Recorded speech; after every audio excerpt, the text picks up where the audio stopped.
Hey guys, I'm David. Welcome to my channel. It's Hot Take, and in this video, I'm going to be showing you how I screen mirror from a MacBook to an iPad, and from one iPad to another iPad. Now, all the above devices that I just talked about can be screen mirrored for free. However, one of the methods does require you to download an app. Now, this is a free app, but I actually paid for the app, and by doing so, it unlocks one key feature. So first of all, just let me show you guys what I recorded for you. After I show you, then I will go and talk about the app and the pricing and what that jazz is all about. Alright guys, here are my devices, my MacBook Air with M3 chip and my iPad Pro with the M4 chip, and I want to mirror from my iPad to my MacBook Air. So I'm going to open the app on both devices here, the A Power Mirror app, and I want to click on wireless connection. It's not wired, and I don't need the QR code. We're going to connect wirelessly, and then I'm going to select my MacBook Air, and I'm going to start broadcasting, and in 3 seconds it will connect just like this. And then I will go over to my MacBook Air, and I'm just going to full screen it. That's a nice feature. And then I'm just going to show you what the typing lag is like, which is very minimal. Not an issue with me at all. And then, yeah, you can just see what the lag here is like on a news article website here. So you can see some lag when it comes to video. You will notice it, but for just doing presentations and typing, it's not an issue at all. I use this every day. So what if you want to screen mirror from your MacBook Air to your iPad Pro? Well, it's much easier. You don't need any apps whatsoever because everything is already built into your MacBook. So here I am up in my right hand corner clicking on screen mirroring, and I'll open an app just to demonstrate this. So now you can see that everything is being mirrored onto my iPad Pro. Cool.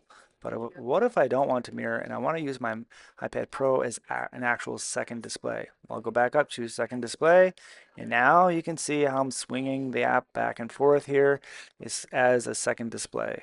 All right. If I want to stop this, go back up, click on my iPad, and the mirroring is totally stopped. All right, guys, now what do you do if you have two iPads and you want to screen mirror from one to the other? Well, now you actually need the app, the A Power Mirror app. Okay, so here I am, I'm opening the apps on both devices, and here is my iPad M4 chip to my iPad Pro Gen 3. So here it is, you can see I'm going to select it from the menu, it'll pop up here, and then I just select it, and then it starts to broadcast, and in 3 seconds it counts down. And just like that, we're connected. Okay. Now I'm going to give you an idea of what the typing lag is like. Again, same as before. It's very minimal or not even recognizable when you're just doing stuff like this. And if you want to stop screen mirroring, press the red button on the top right hand corner, and boom, we're no longer mirroring. All right, so what about all this A Power Mirror app stuff? Well, when I first started using it, I was just using the free version of it. But as you can guess, you only get 30 minutes of broadcasting time, which wasn't cutting it for me because I needed to broadcast at least 1 hour in one set period of time.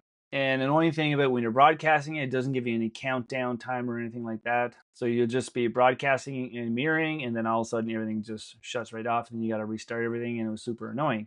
So I quickly realized that, yeah, I got to pay for it. So that's what I did. All right. So how much did it cost me about a year and a half ago?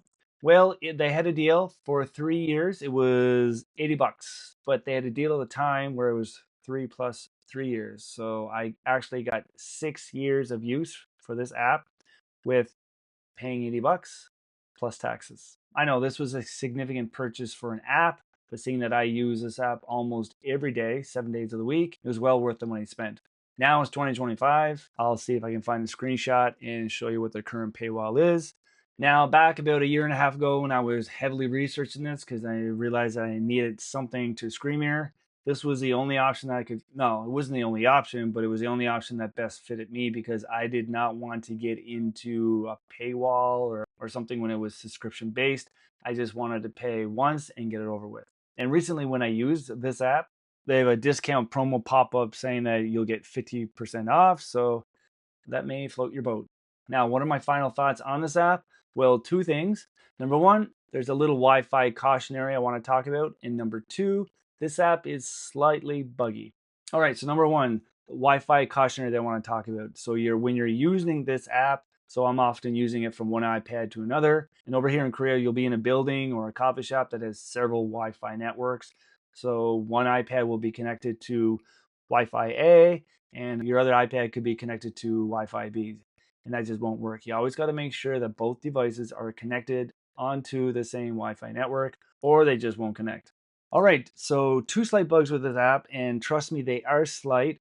Otherwise, I wouldn't be using this app anymore. So the first bug is sometimes I'm guessing that after it does an app update, it signs me out of my account. So the next time when I go to use the app, it says, "Oh, sorry, you're not a pro user and you're only limited to 30 minutes." Like, what's going on? I pay for this.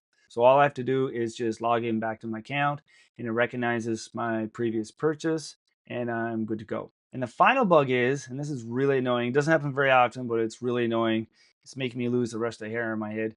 But it is about the two devices not being able to detect each other. And I'll even be on the same network, and for some reason, it just won't pick up the other device. So what I've done before is I've tried to restart both devices. Sometimes that works, sometimes it doesn't.